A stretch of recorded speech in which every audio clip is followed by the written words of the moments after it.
नाग पंचमी की अनोखी कहानी। प्राचीन काल में एक सेठ जी के 7 पुत्र थे। सातों के विवाह हो चुके थे। सबसे छोटे पुत्र की पत्नी श्रेष्ठ चरित्र की विदुषी और सुशीला थी, परंतु उसके भाई नहीं था। एक दिन बड़ी बहू ने घर लीपने को पीली मिट्टी लाने के लिए सभी बहुओं को साथ चलने को कहा, तो सभी ने धलिया और खुरपी लेकर मिट्टी खोदने लगी। तभी वहां एक सर्प निकला, जिसे बड़ी बहू खुरपी से मारने लगी। यह देखकर छोटी बहू ने उसे रोकते हुए कहा, मत मारो इसे, यह बेचारा निरपराध है। यह सुनकर बड़ी बहू ने उसे नहीं मारा। तब सर्प एक ओर जा बैठा। तभी छोटी बहू ने उससे कहा, हम अभी लौट कर आती है, तुम यहाँ से जाना मत। यह कहकर वह सबके साथ मिट्टी लेकर घर चली गई और वहाँ कामकाज में फंसकर सर्प से जो वादा किया था उसे भूल गई।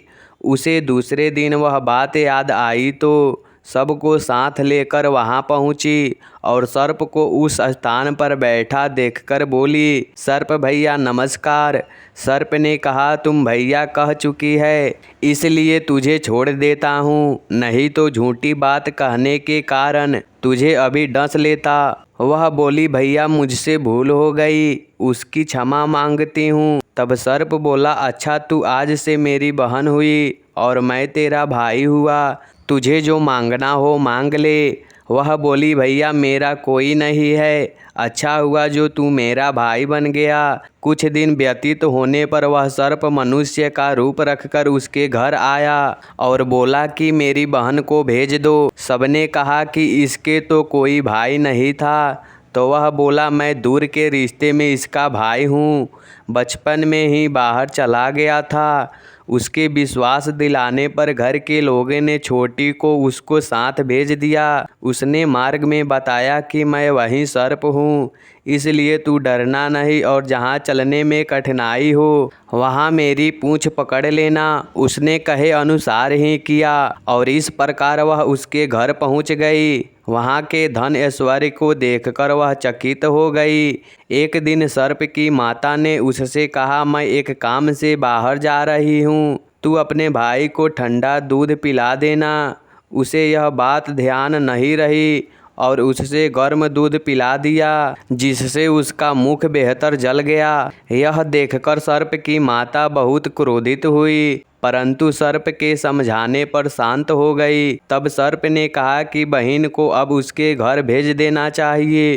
तब सर्प और उसके पिता ने उसे बहुत सा सोना चांदी जवाहरात वस्त्र आभूषण आदि देकर उसके घर पहुंचा दिया। इतना सारा धन देखकर बड़ी बहू ने ईर्ष्या से कहा, भाई तो बड़ा धनवान है, तुझे तो उससे और भी धन लाना चाहिए। सर्प ने यह वचन सुना तो सब वस्तुएं सोने की लाकर दे दी। यह देखकर बड़ी बहू ने कहा, इन्हें झाड़ने की झाड़ू भी सोने की होनी चाहिए। तब सर्प ने झाड़ू भी सोने की लाकर रख दी। सर्प ने छोटी बहू को हीरा मणियों का एक अद्भुत हार दिया था। उसकी प्रशंसा उस देश की रानी ने भी सुनी और वह राजा से बोली कि सेठ की छोटी बहू का हार यहाँ आना चाहिए।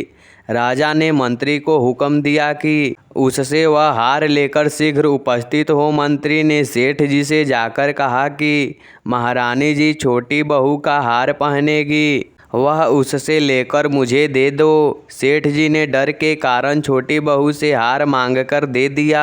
छोटी बहू को यह बात बहुत बुरी लगी। उसने अपने सर्प भाई को याद किया और आने पर प्रार्थना की, भैया रानी ने हार छीन लिया है, तुम कुछ ऐसा करो कि जब वह हार उसके गले में रहे तब तक के लिए सर्प बन जाए और जब वह मुझे लौटा दे तब हीरो और मणियों का हो जाए। सर्प ने ठीक वैसा ही किया। जैसे ही रानी ने हार पहना वैसे ही वह सर्प बन गया। यह देखकर रानी चीख पड़ी और रोने लगी। यह देखकर राजा ने सेठ के पास खबर भेजी कि छोटी बहू को तुरंत भेजो।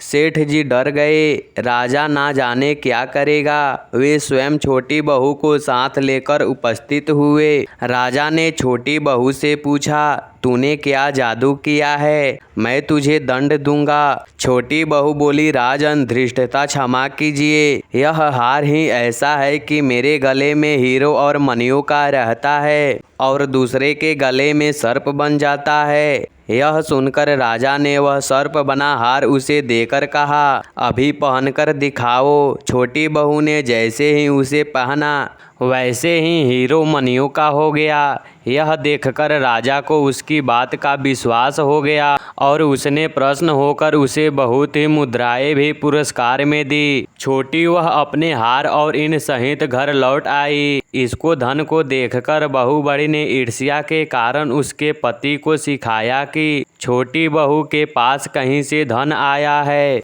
यह सुनकर उसके पति ने अपनी पत्नी को बुलाकर कहा, ठीक ठीक बता कि यह धन तुझे कौन देता है। तब वह सर्प को याद करने लगी। तब उसी समय सर्प ने प्रकट होकर कहा, यदि मेरी धर्म बहन के आचरण पर संदेह प्रकट करेगा तो मैं उसे खा लूँगा। यह सुनकर छोटी बहू का पति बहुत प्रसन्न हुआ और उसने सर्प देवता का बड़ा सत्कार किया। उसी दिन से नागपंचमी का त्यौहार मनाया जाता है और स्त्रियां सर्प को भाई मानकर उसकी पूजा करती है। ऐसे ही वीडियो देखने के लिए हमारे चैनल को लाइक और सब्सक्राइब जरूर करें। धन्यवाद। आपका दिन शुभ हो।